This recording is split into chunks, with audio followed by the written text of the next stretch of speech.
Let's begin.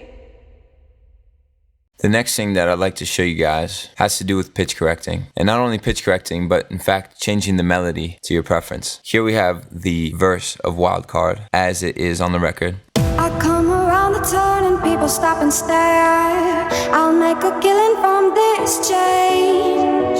Snake eyes and sevens, you can feel it in the air. You see your fortune and your fame.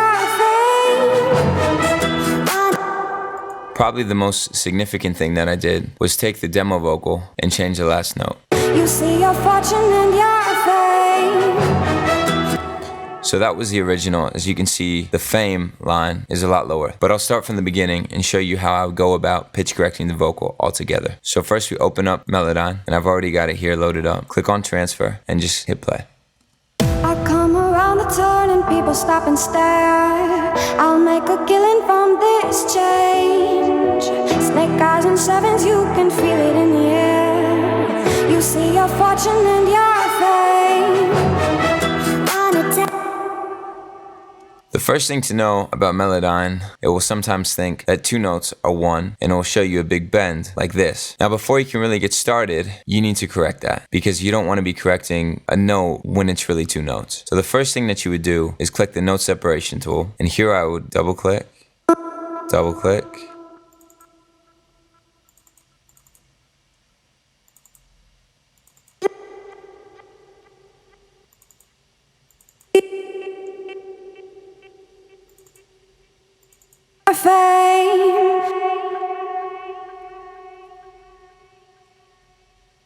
I think that's just about good enough for now. We know that we're in E minor.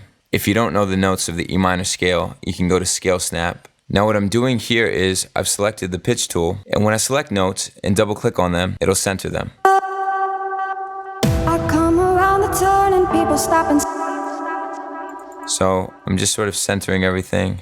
I come around the turn and people stop and stare. I'll make a killing. I come around the turn and people stop and stare. I'll make a killing from. I come around the turn and people stop and stare. I'll make a killing from this change. Snake eyes and. So what I'm doing now is using the pitch tool, going through it, double clicking on these notes, and just centering them. And if it seems like this note, for instance, is supposed to be a G instead of a G flat, I just drag it up. Feel it in the air. You see your fortune and your fame. So this is probably where it gets the most interesting, because I actually take this G flat and I put it all the way up to a B, which increases the tension and leads well into the chorus. You see your fortune and your fame. Sounds a little bit weird. And if you notice, this note was expecting to go down. So when I play it, just having dragged the note up, you see your fortune and your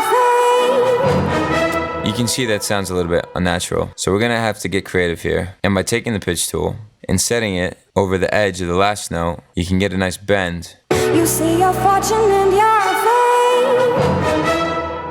Still sounds not quite natural. So maybe what we need to do is try to create an intermediate note, like the A, in between our G and our B. You see your fortune and your fame. That is starting to sound more like it.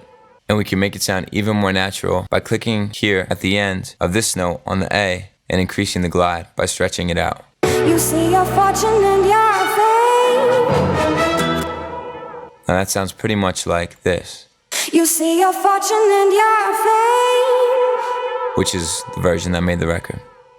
So now that we've Melodyne that, I'll show you the last thing of interest, which is this double that I created. I was not provided with the double for this line, but it just seemed like it needed a little bit more support than it had. Snake eyes and sevens, you can feel it in the air.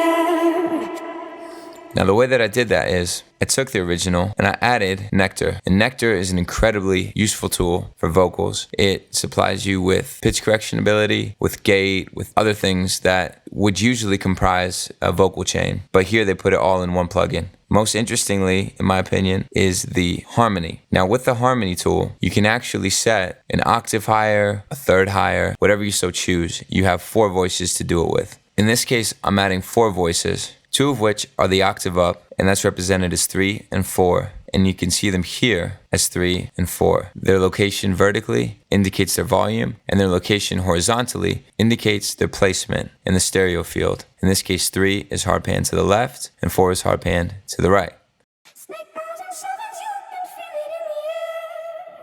Now that's the octave above. That's pretty subtle, it's pretty low in the mix. More prominently are voices 1 and 2. Their volume is significantly higher, and they're in unison. They're also more conservatively placed in the stereo field. Snake eyes and sevens, you can feel it in the air. They provide just a little bit of width and just a little bit of support. You can almost not even tell it's there. Snake eyes and sevens, you can feel it in the air. That's with it, and now without it. Snake eyes and sevens, you can feel it in the air.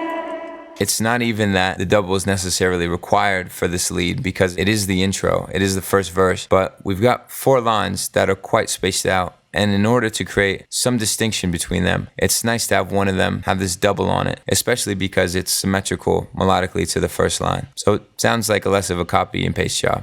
I come around the turn and people stop and stare. I'll make a killing from this change. Snake eyes and sevens, you can feel it in the air. You see your fortune and your